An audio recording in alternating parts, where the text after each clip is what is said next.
Welcome guys, this is Current Affairs Funda, and today we will discuss some computer basic fundamental concepts, and after that we will solve computer MCQs. So before starting this video lecture, I prepared an agenda for you. So in this agenda I will discuss introduction of computer fundamental, okay, and after that it will cover 2 or 3 marks. And guys, next is computer generations, it will cover 1 or 2 marks.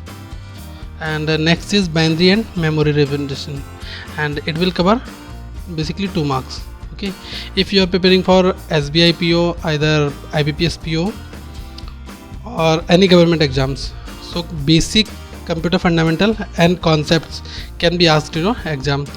So if you watch this video lecture, so you will ultimately get 2 or 3 marks. Okay, so move for our video lecture.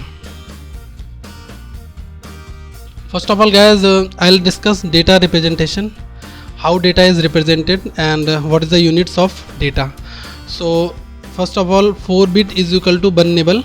So nibble is the smallest unit, okay, and 8-bit is equal to 1 byte, okay, and 1024 bytes, 1024 bytes is equal to 1 KB, that is kilobyte, and 1024 kilobyte is equal to 1 MB, that is megabyte, and 1024 MB stands for megabyte, is equals to 1 GB, that is gigabyte.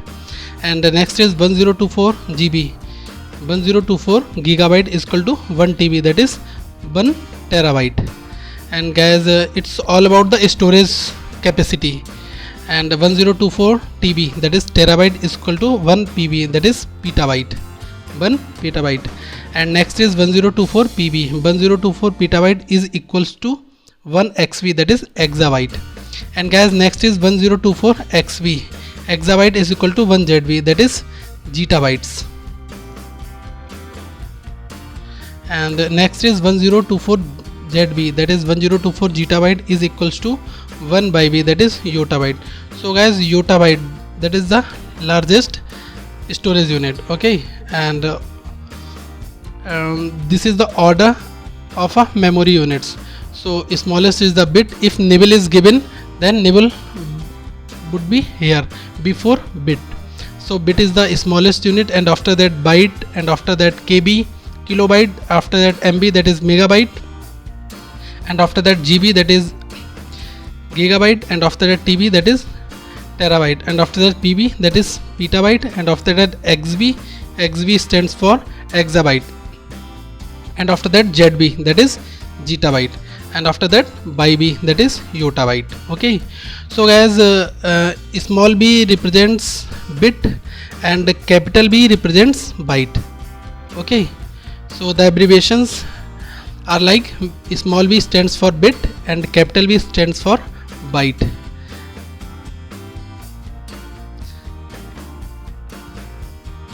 Guys, this is a very important abbreviation, like MBPS. What does MBPS stands for?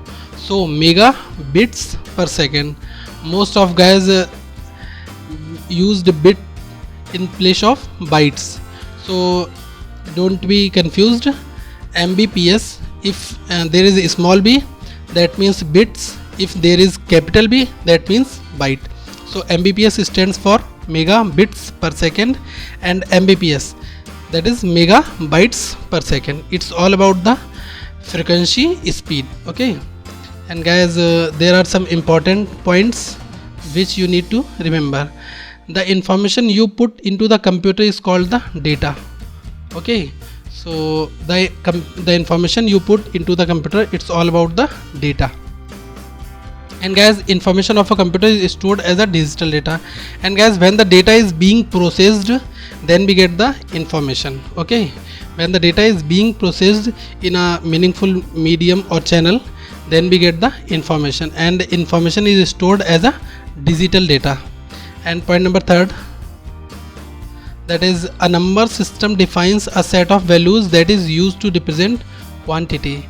Okay guys, a number system defines a set of values that is used to represent quantity. And guys, I'll discuss binary system also. what is the means of binary system? Actually whole computer perform on binary basis.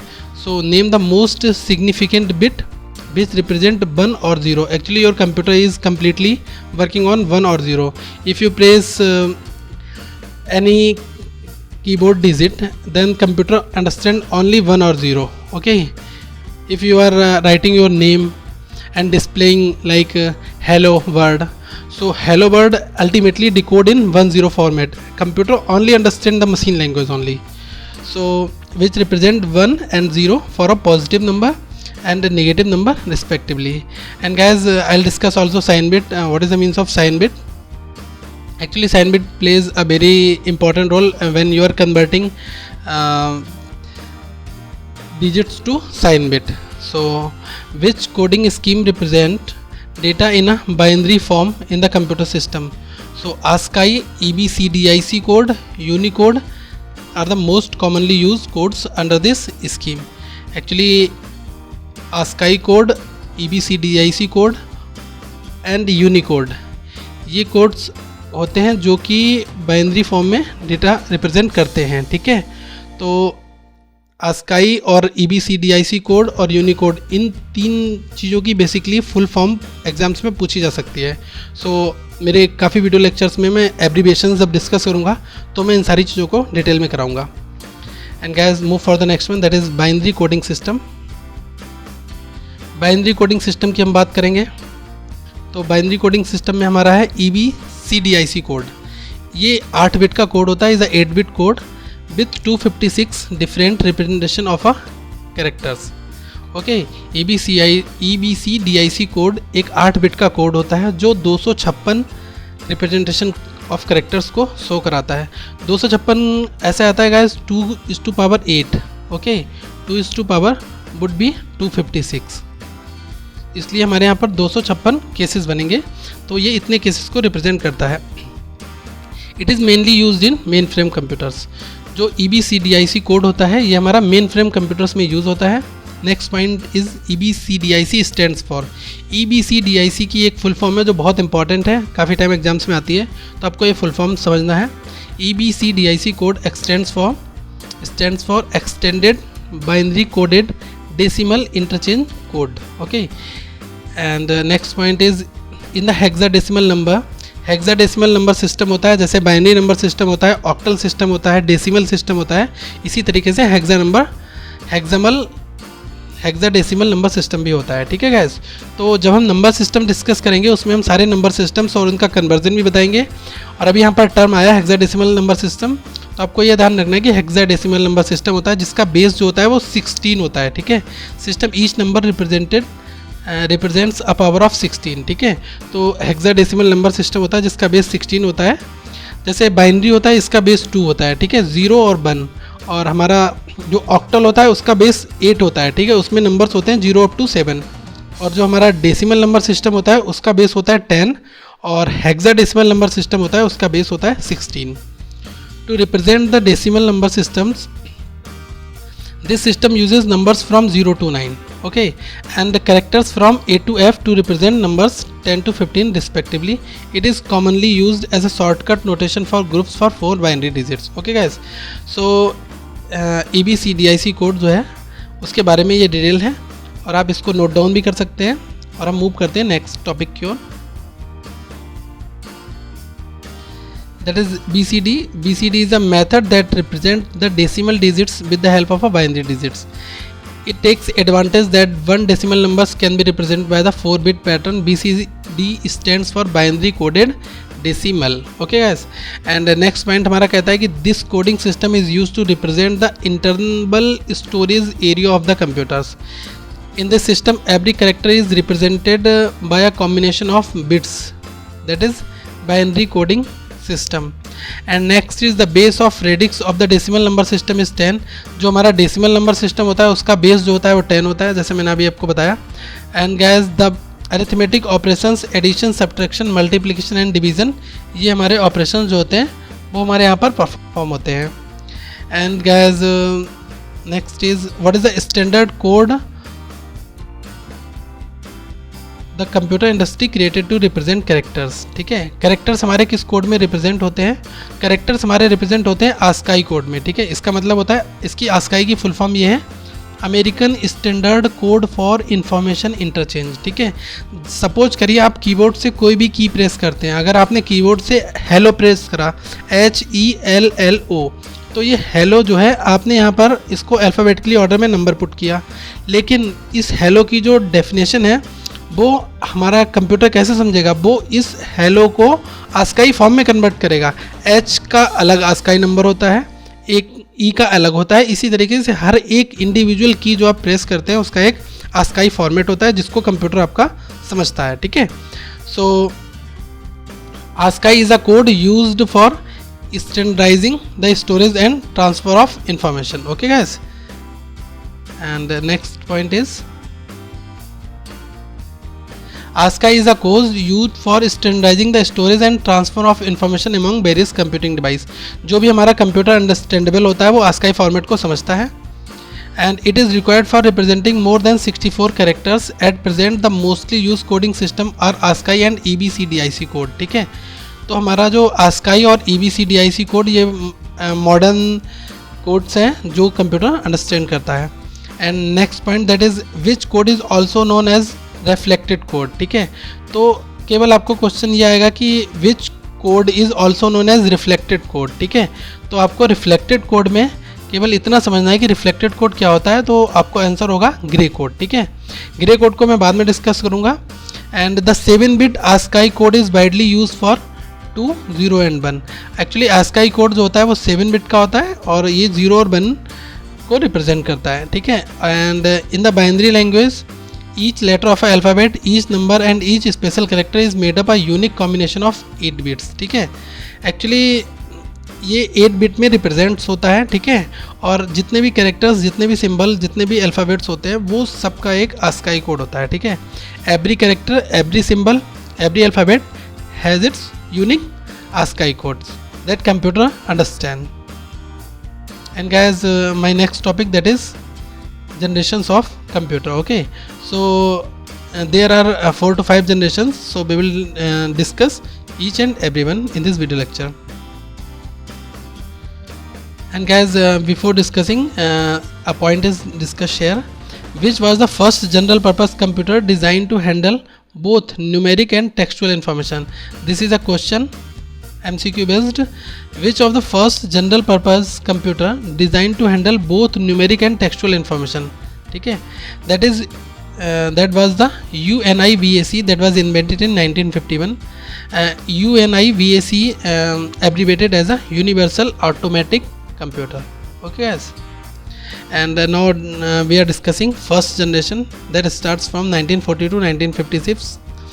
That was purely based on vacuum tubes. Okay, so the technology was used at that time, that was vacuum tubes. The first computer used vacuum tubes.